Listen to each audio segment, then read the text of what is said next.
watching. The family will be Wow. watching. So we definitely want Wow. to discuss her and her situation. And my heart goes out to her baby. Mm-hmm. Are you ready? Yeah, I'm ready. Are you ready? Wait, no, let's hope I can. We've got about 2 minutes and 46 seconds, and we're gonna go live. We're already live. We're just getting everybody on board, okay? Thank you so much for having me, Tony. I truly appreciate it. No problem. I enjoyed it. I'm glad to have you as my guest tonight. And you've been such a great friend too. So thank you. Yeah, we're gonna be fine. Be right back with you, okay? All right.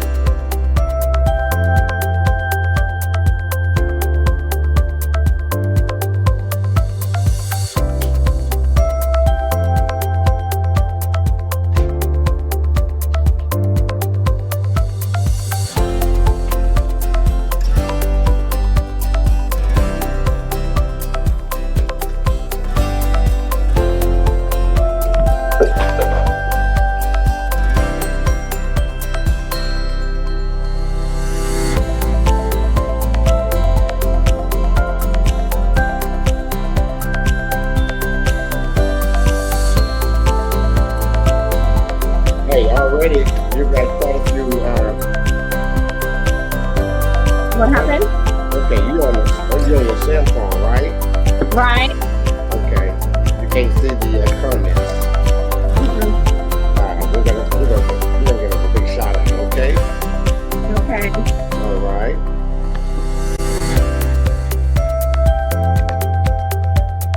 We have a lot of my family watching. They're from Lafayette, Rain, Nice. yeah. Oh, I know who Rain is. All my That's my beautiful sister who has my back. That's pretty awesome that you can see. You know, that's wonderful. Right.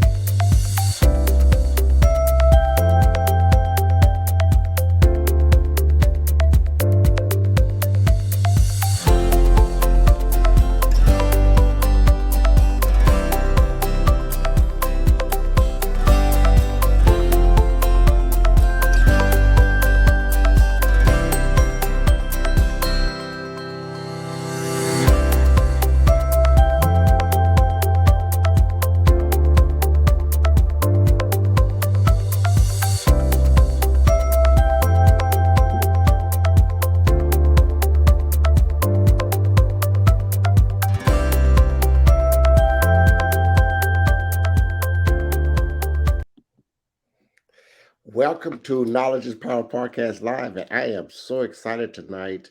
I have my good friend Tonette Monton, and our subject tonight is I too was abused.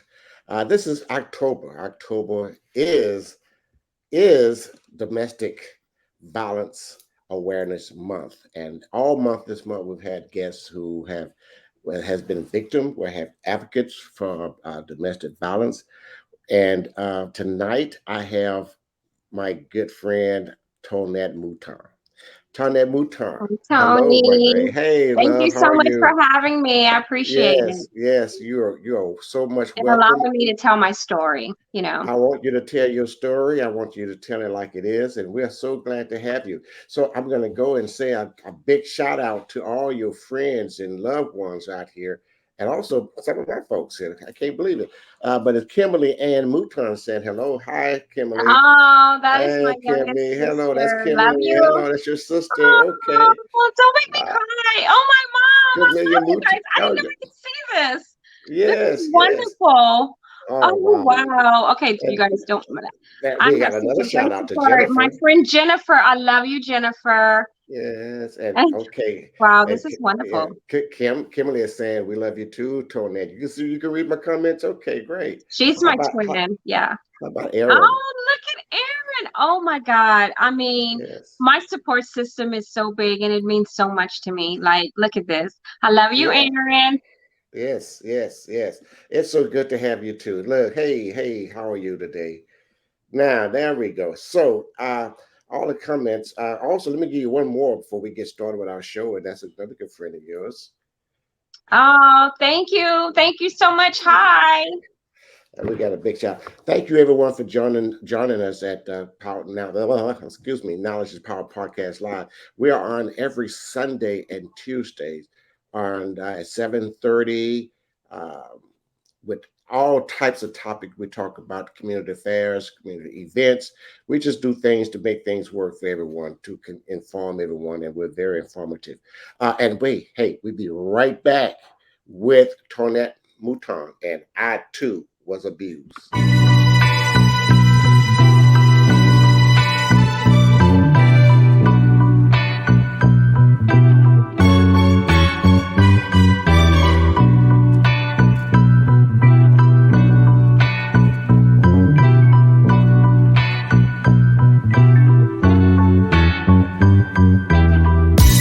Welcome to Knowledge is Power Podcast Live with your host, Tony Redford, and my co-hosts, LaDonna Sherwood and Francis Larkins. Knowledge is Power Podcast Live starts now.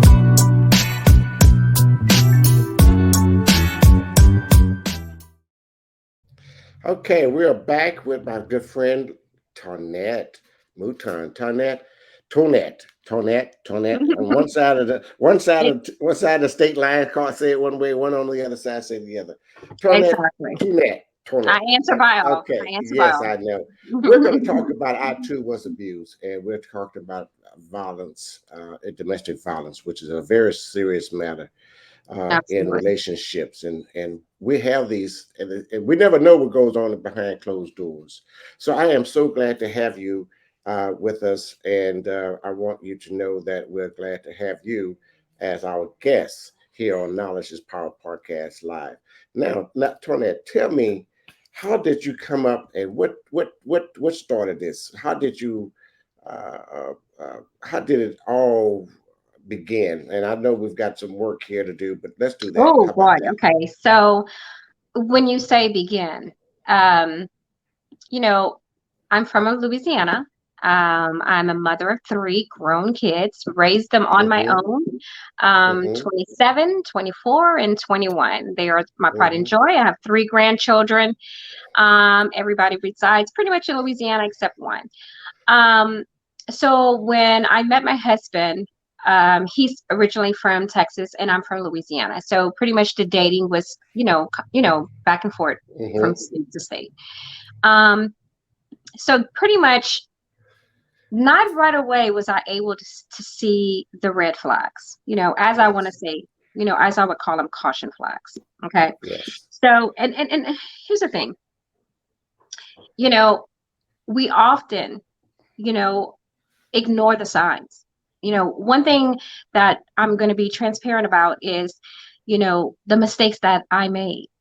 I the signs were there. I just chose to ignore them, act like they didn't exist. Right. The signs were there. The signs were there. So in the process of moving back and forth, and visiting, from Texas to Louisiana, I basically, when you meet somebody and you're dating and you're courting them, you take them at face value, right? Right. But red signs, when you're finding out that he has no relationship, or anybody that you're dating or married to, or just friends with, if you see them that they don't talk to their mother, they don't talk to anyone in their family, that's a red sign. Right. Okay. There's questions. There's things that you need to ask questions about, Another red sign, when they are definitely, finding excuses to put down your children, and their abilities and prospering in life. Everybody prospers different. That's a red sign. And that will lead to dysfunction. And one of the major red signs that I had was my son came to me and he told me, he said, Mom, he talks bad about you whenever he's mad at you. He gets on the phone, he calls different people. And really, I knew my son didn't want to move and transfer to a different school and meet new friends. And I just really thought that he was just trying everything in his power for me to not get married, and so he could be and go to school, start high school with his friends, and I should have paid more attention, and I should have looked more into what he was saying, you know. What Tonette, did you see any of those signs, any red flags when you was dating this gentleman? Did you pay attention to the red flags when you was dating him? Uh-oh. You there? Tonette? Hello, Tonette? Uh-oh.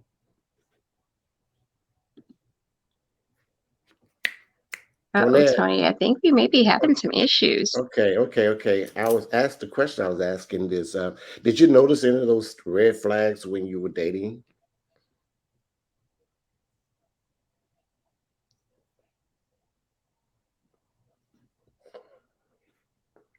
Okay. Testing. 1, 2. Oh, you're muted. You muted. Uh-oh. We kind of lost Tonette here for a minute, I guess. Let's see here. We can get it back here. Hey, Tonette, you're muted. Mute your mic. I'm thinking that we may be having Okay. some All right. issues, but I'm just going to go No. on and continue Your, on yeah, your with, mic was muted. and Your I'm mic sure was that when Tony's able to get back in, he can. I'm going to continue on discussing, red flags that we constantly, as I call them, fear factors, and just go over a couple of signs that I personally went through, and just personal endeavors that I've been through, and family members that I know have gone through. Number one, no one speaks to him in his immediate family, as I discussed. That's a red flag, because you have to know that something's off there. And I chose to ignore that sign. No immediate people show up to your wedding. That's a major red flag. When someone's mother, father, none of the siblings show up to the wedding, it's a major red flag. Pay attention how he speaks to his mother and child. If he has no respect for the way he speaks to his mother, and he's willing to disrespect her and call her names and belittle his own kid, he would do it to you. Those are signs that you need to run. Isolation. Okay. Major red flags. This pretty much is red flags for family members that may know that their child, sibling, cousin, friend is in an abusive relationship. When we isolate ourselves, it's because we're hiding something. We're hiding that we're not happy. We're hiding that we're crying, and we're actually scared.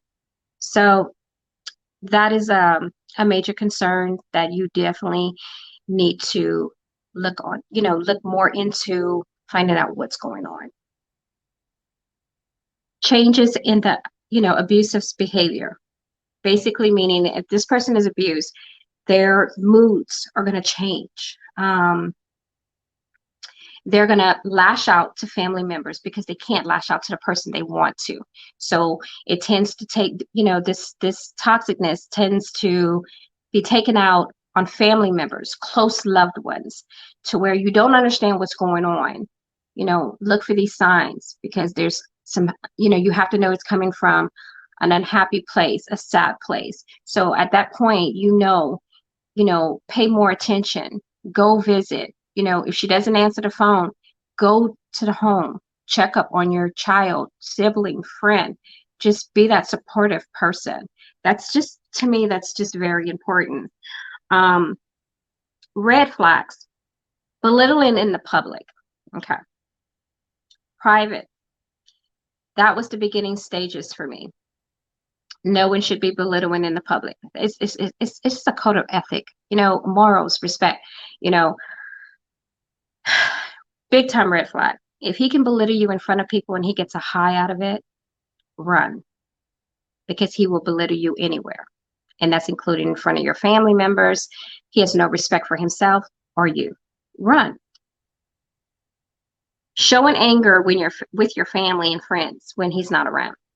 If you cannot go visit or see your family by yourself because he chooses he doesn't want to come, or even if you just want to go see your family or spend time with your sisters by yourself, that is a major problem.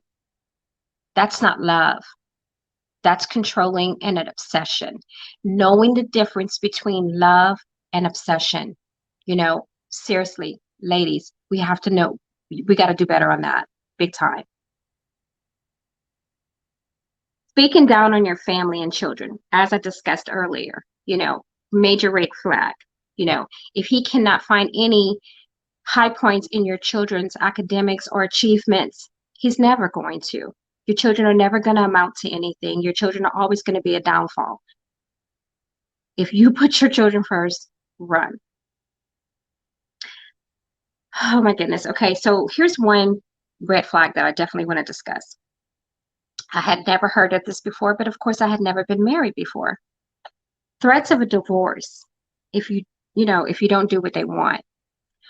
I don't know how the court system allows someone to constantly file for divorce, and they use it as a threat because that's their way of trying to intimidate you and scare you to stay in the marriage. Okay, and to get them to, it's a breakdown, it's a hurt, it's an unworthy feeling. No. The first time when it happens, if you know anyone that's in a marriage that is going through this, they're not going to stop. They're going to keep doing it. And you are losing a self of yourself. Every time when you allow it, he is breaking you down and he is winning and he's happy. Every time you shed a tear behind that, no. When he files, run. I don't care if they say they're sorry. They're not sorry. It's a manipulation to get you to stay. Get out. Run. Okay. Not telling your family and accepting his apology. This hit home for me. My family did not know at all what was going on with me. And I kept it quiet. I didn't want to hurt them.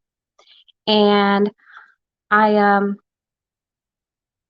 wanted my family's, I'm looking at my family, their lives are going well, everyone's doing good. And the last thing I wanted to do was burden them with my problems. And I kept it quiet. I kept a quiet face. I pretended like everything was happy. I would smile when really I was crying. I was missing out on functions because every time when I would go home to see my family, there was a price I had to pay. So I would miss out a lot. And like I said, I was lashing out to my family, when really the person I needed to lash out was the person that was hurting me. Hurtful feeling. And at this time, finding out that there's a recent domestic violence murder in my hometown of Louisiana, in Baton Rouge, Louisiana. Shyla James, rest in peace, sweetheart. Her family didn't know. My prayers goes out to you and your family, and trust me when I tell you, I know you didn't know the signs. You guys didn't know what to look for. There's a part of us that feels like we can help save them. We think that we can help them, or they're going to change. And if we tell anyone, they're going to we can fix this.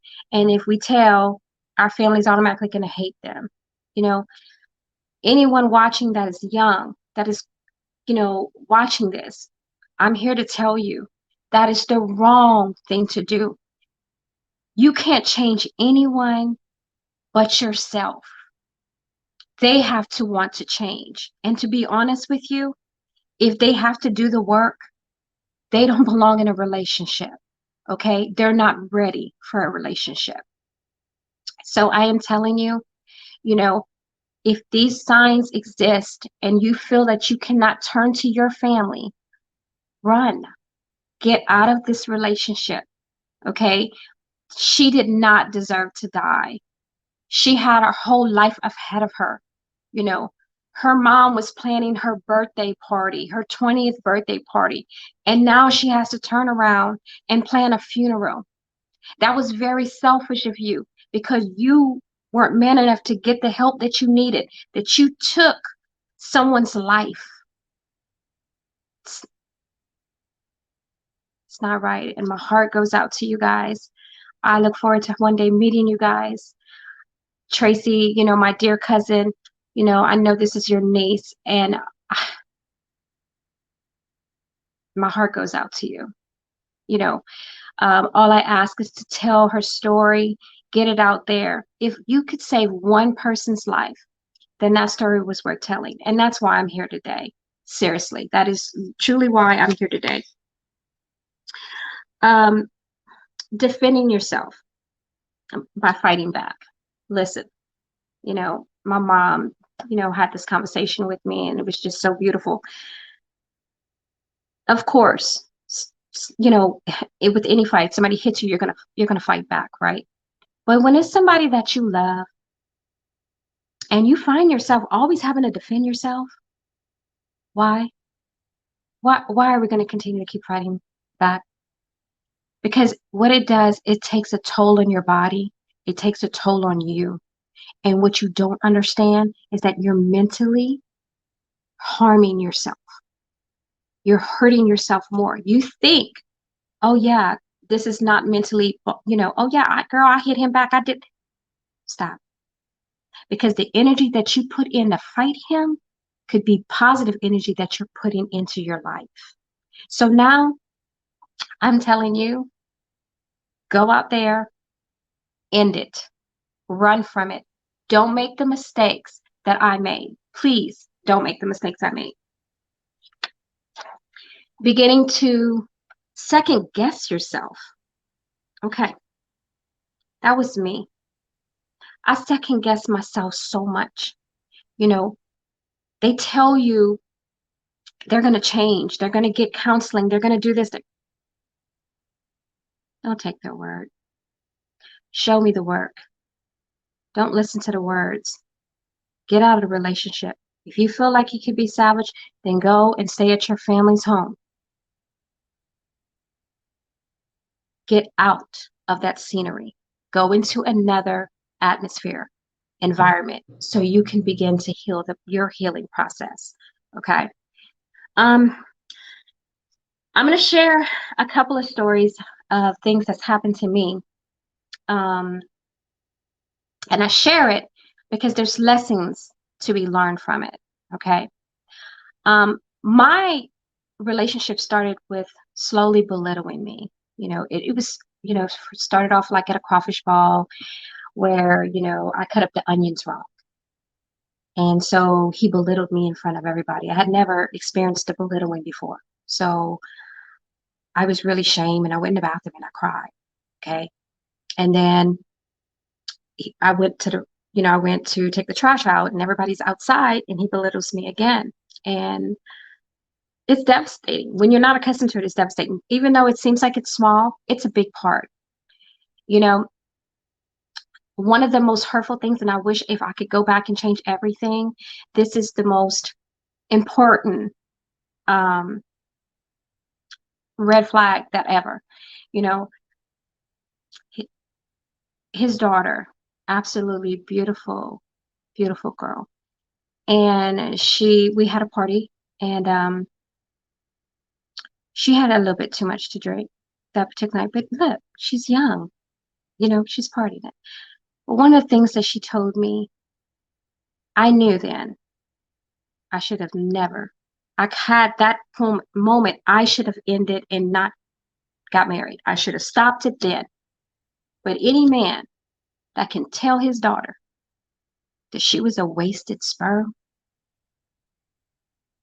and to think that I doubted because I said she might be just saying that because she was drunk.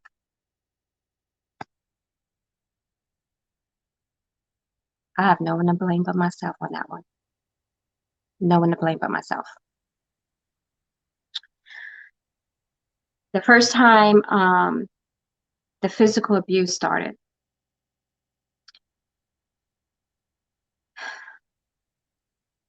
I will never forget it. My goddaughter was having her first birthday party.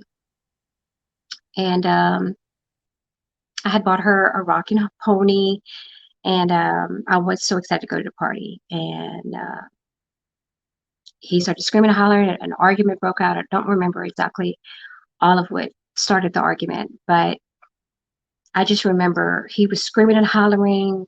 I was called a bitch, a hoe, a slut, um, fat, ugly. Nobody was gonna want me. Um, I suffered, for a couple of years. I've always suffered with depression. He told me to take all my medication so we can have these people come in, pick me up. And I remember I locked the door and I put my body against the door and I just cried and I prayed in that corner. I just prayed. I just prayed. He was just screaming. And when he would walk away, I'm like, okay, maybe he's done. So then I did one of the most scariest things. And this is why I tell this story, because I don't recommend anyone to do this. I did the most scariest thing. I decided to videotape him. Okay, I videotaped him. And so every time he'd stop, I'd cut it off. And I said, I wonder if he could hear how he sounds. So what I did was I replayed it back.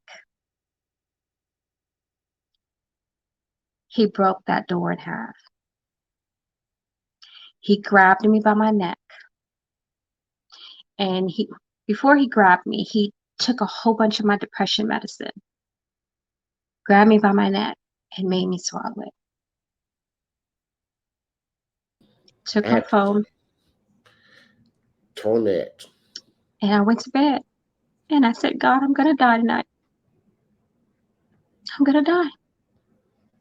I didn't have the energy to fight. I just wanted out of, but I had no idea how I was going to get out. My goodness. Nobody should have to endure that. And the fact that he closed the door like it was nothing. And he really wanted me to die that night. And he was just going to call and say, hey, she committed suicide. I am his third wife. At that point, and every one of them were abused. At that point, Tonette, did you think about Ladies, it? wake up.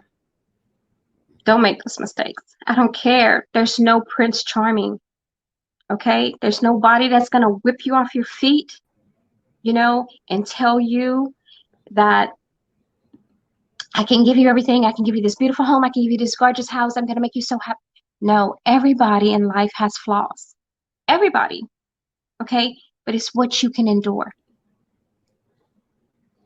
You're honest with that person. You're going to marry this person. So I'm going to share my exciting part of me.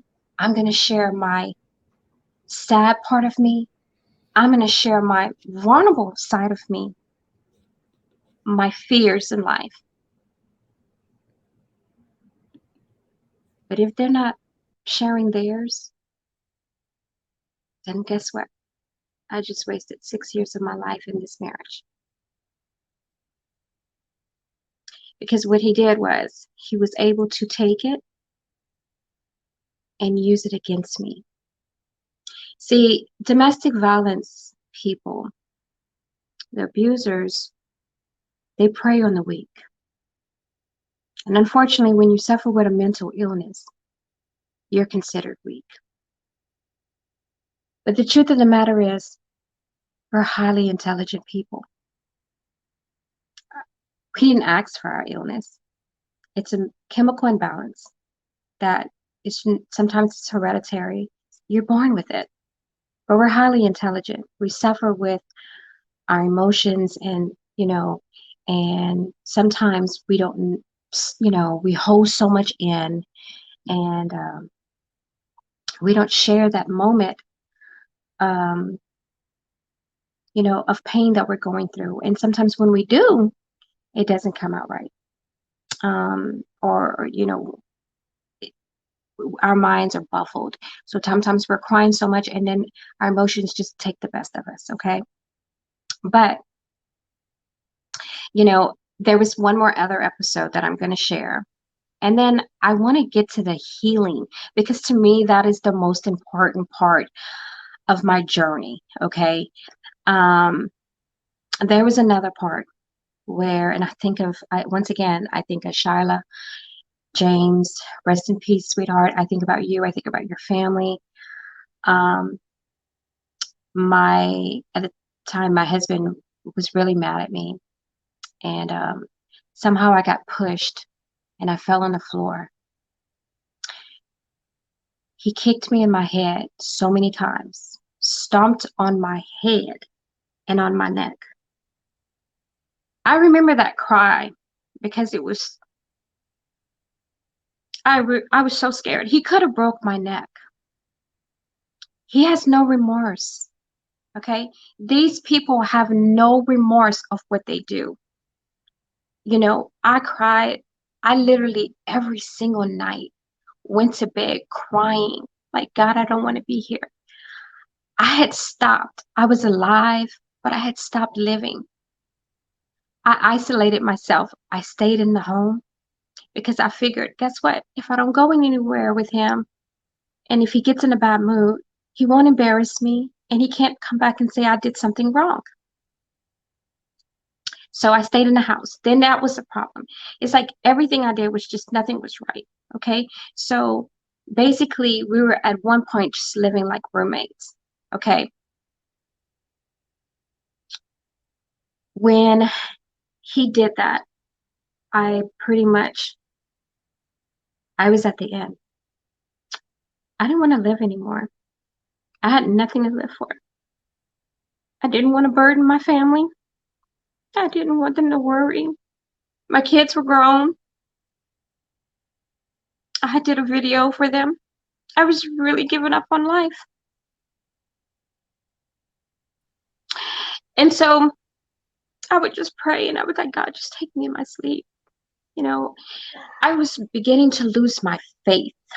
Okay. Wow. I was wondering, I'm like, God, you're not listening to me. Do you love me? Like, help me, show me out. Show me out. I was a basket case. I was literally a vegetable. And the last resort of me ending this marriage was when he put his hands on my granddaughter. Wow. So when that happened, of course, he had to leave the home and I had to stay in the house. But before that happened, I had my grandchildren during the pandemic. And during the pandemic, they were with me because their parents were considered essential workers.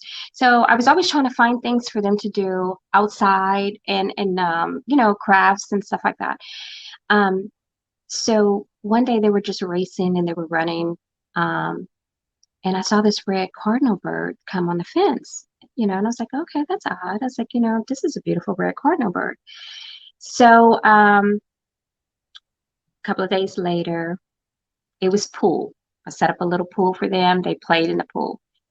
Here comes another red cardinal bird, just watching them play. Okay, and Nori suffers with asthma, so I would give her breathing treatments and all kind of. So a lot of times she would wake up when I would wake up.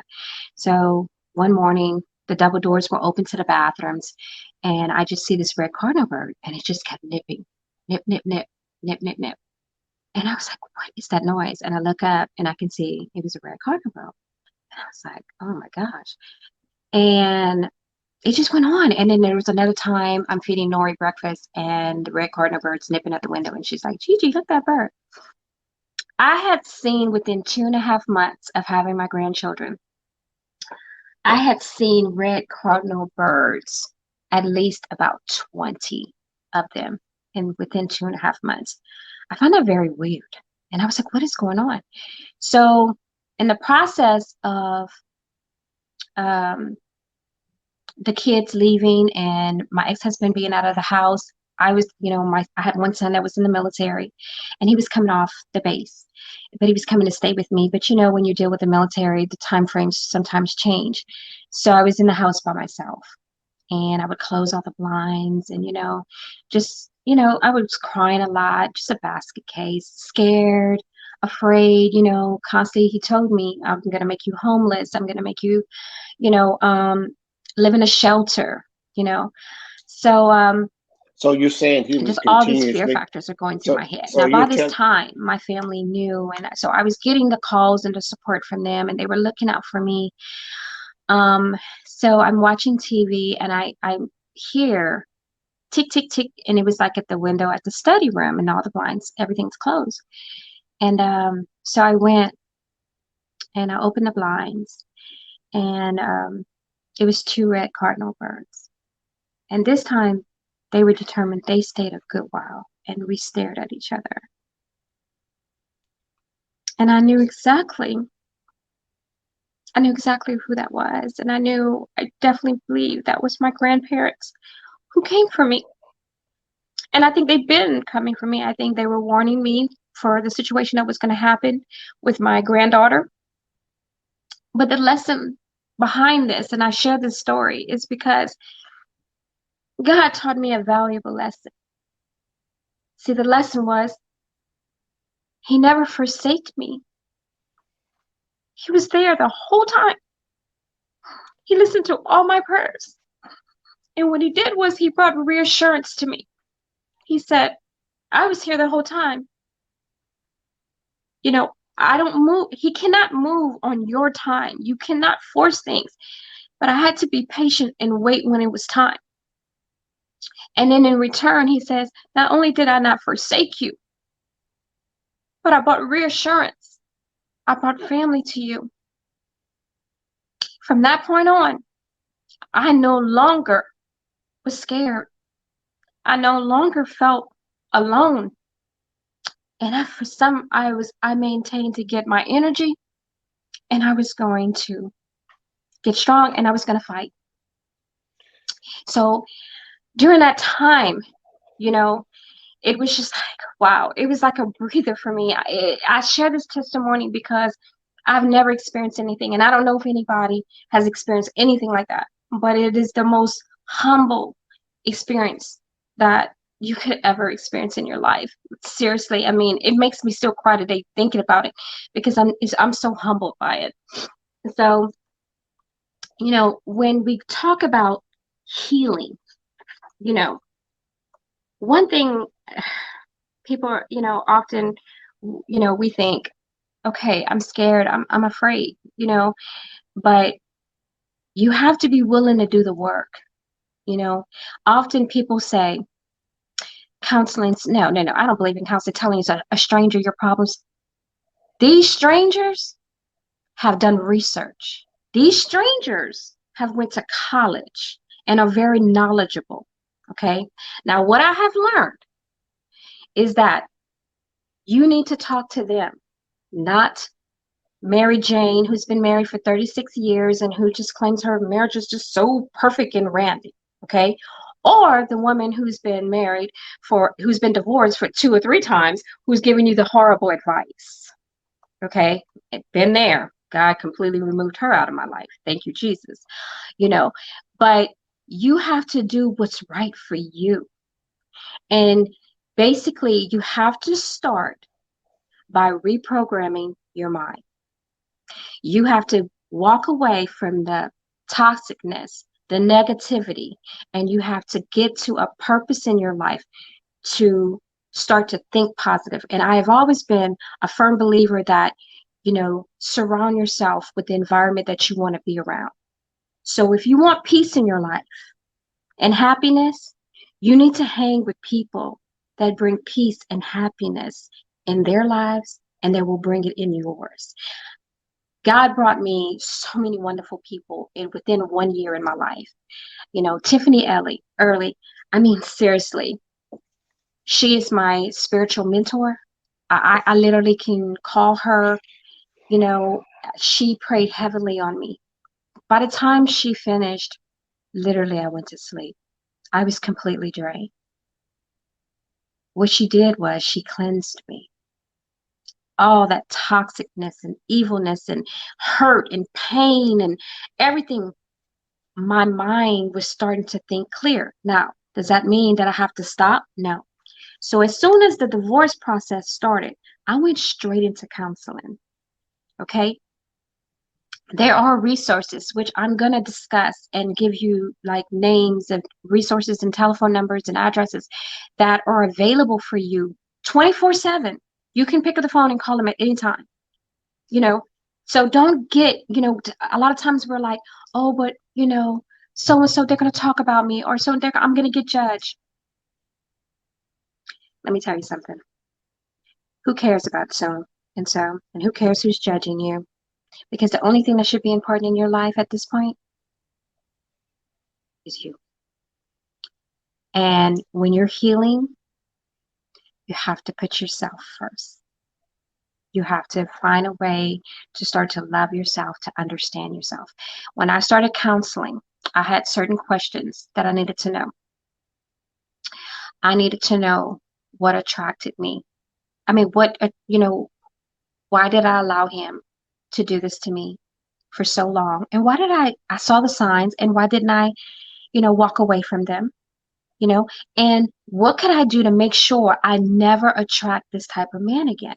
Because guys, what you have to understand is that this is a learned behavior. If you don't make these changes, if you don't do the work, okay, you have to trust the process.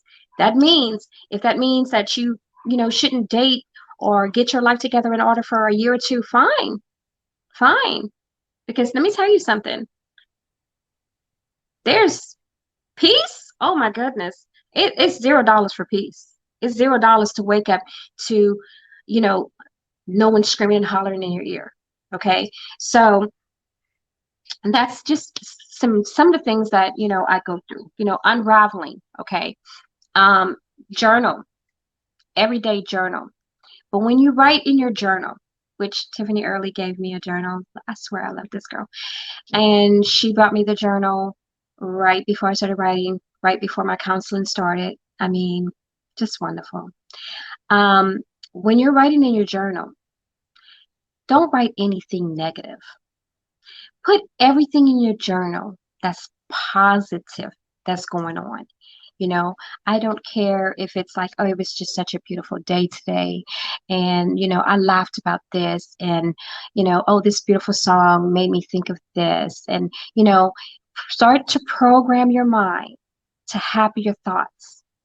Now, I'm not saying for you to forget the abuse that you went through. Okay. I'm simply saying for you, in order to move on, you have to forgive. So yes, I had to forgive my husband so I could move on.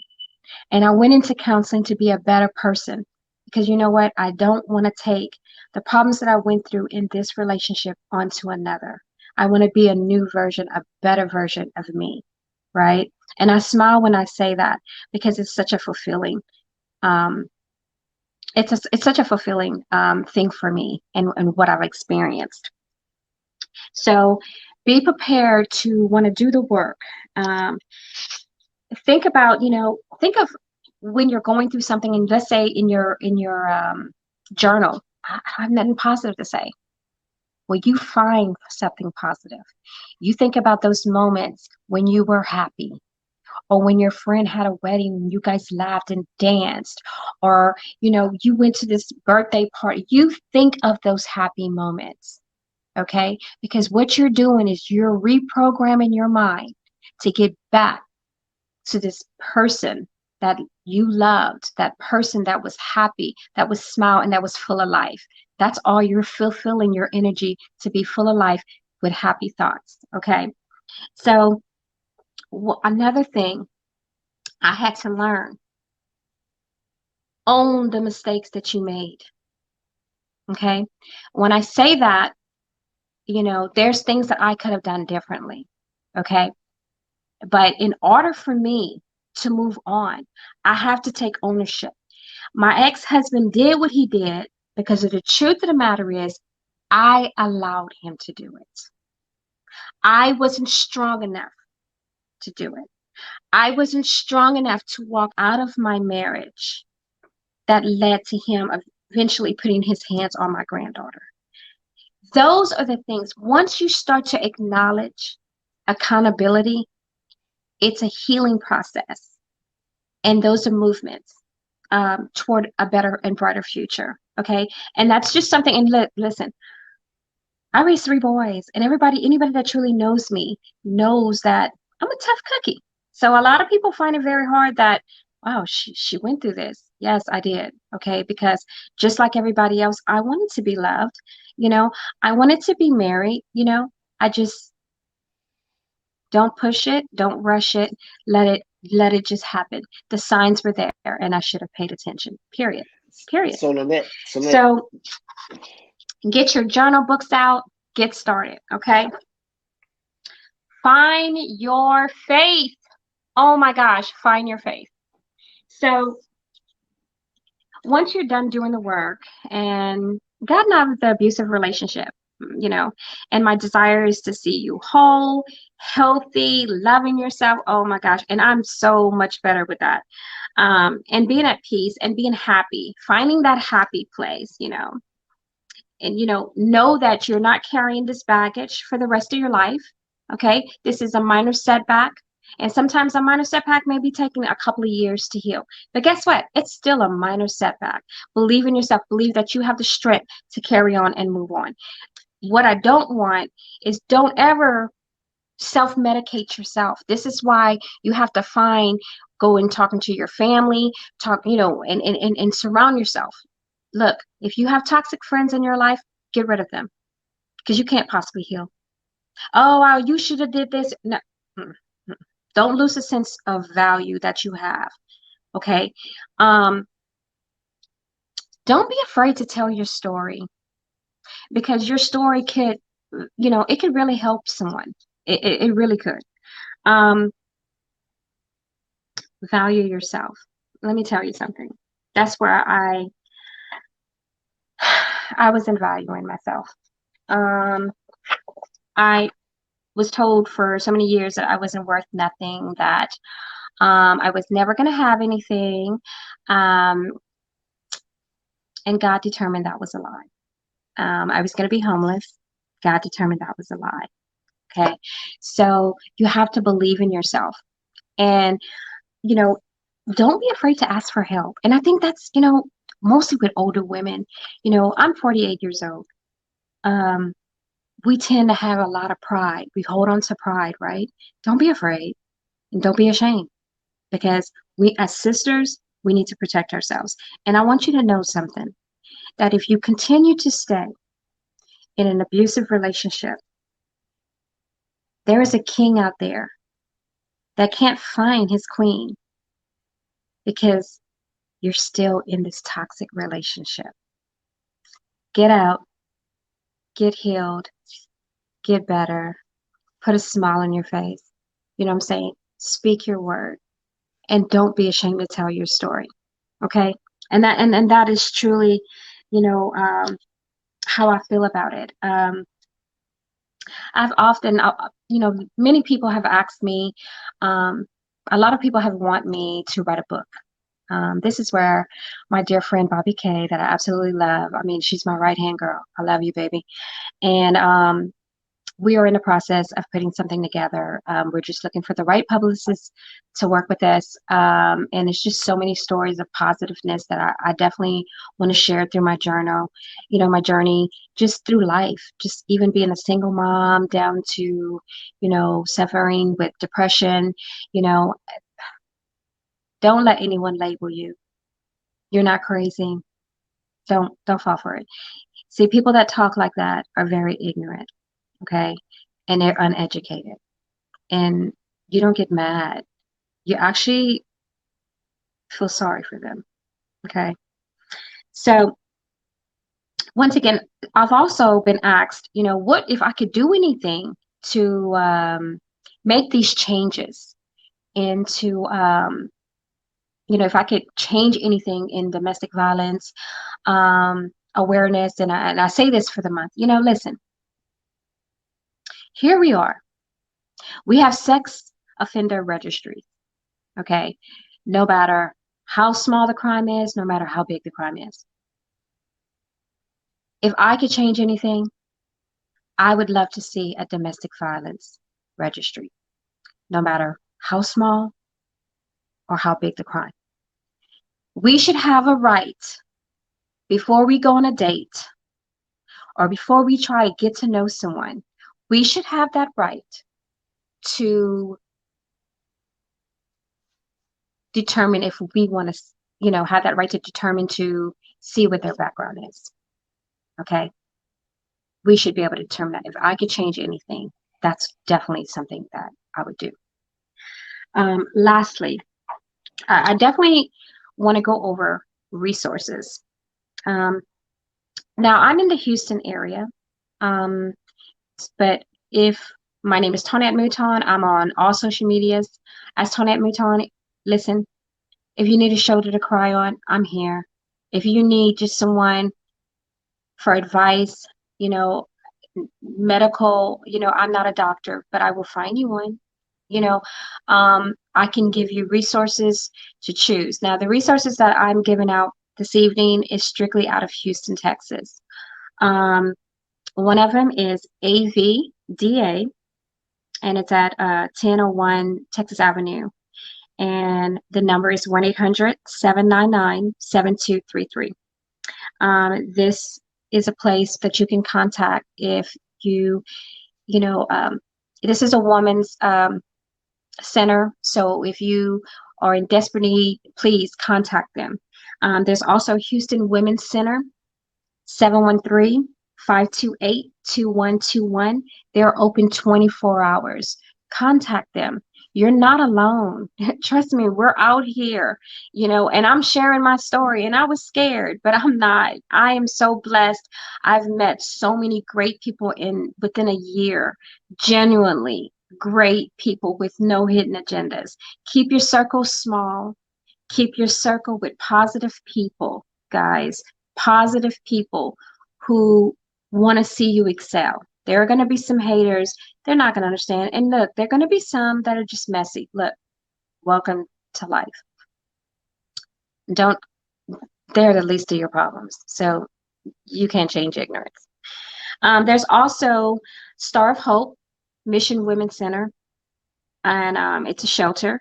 It's at 4848 Loop Central Drive, 713-748-0700.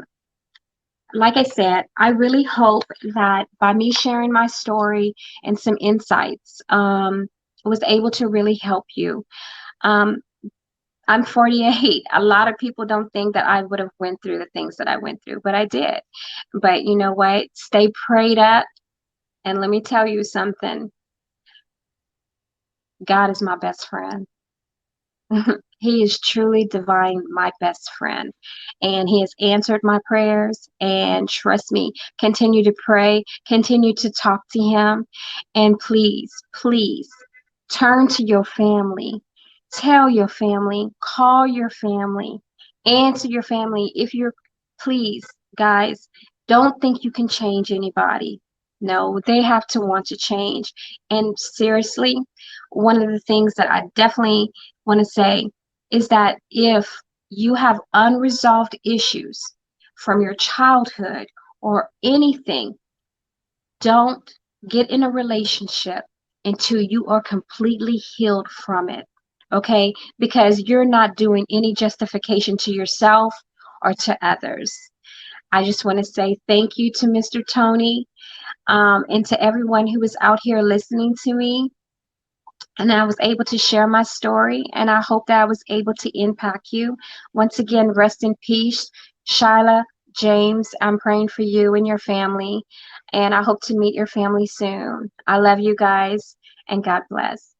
Thank you so much, Tonette. What a testimony that was. That is one testimony. And you have really, I am so proud of you. You've gone through so much and you're still here with us. So thank you so much for the great, great, great message that you've passed down today for those who will listen to us. We are over over 20 social media platforms and all over the world and all over the country. And I want that message to get out. And I know that you will be one of the biggest advocates for domestic violence. So, people, we thank you again for I too was abused with Tonette Mouton. And on Tuesday,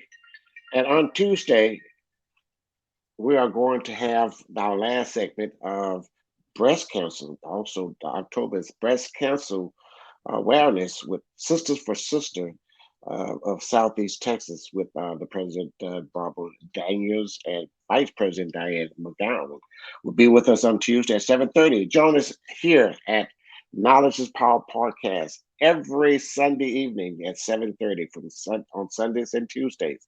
So thank you again, everybody, for joining us. We'll be back. See you on Tuesday. Thank you for watching Knowledge is Power Podcast Live. Be sure to like and subscribe to all Knowledge is Power social media pages.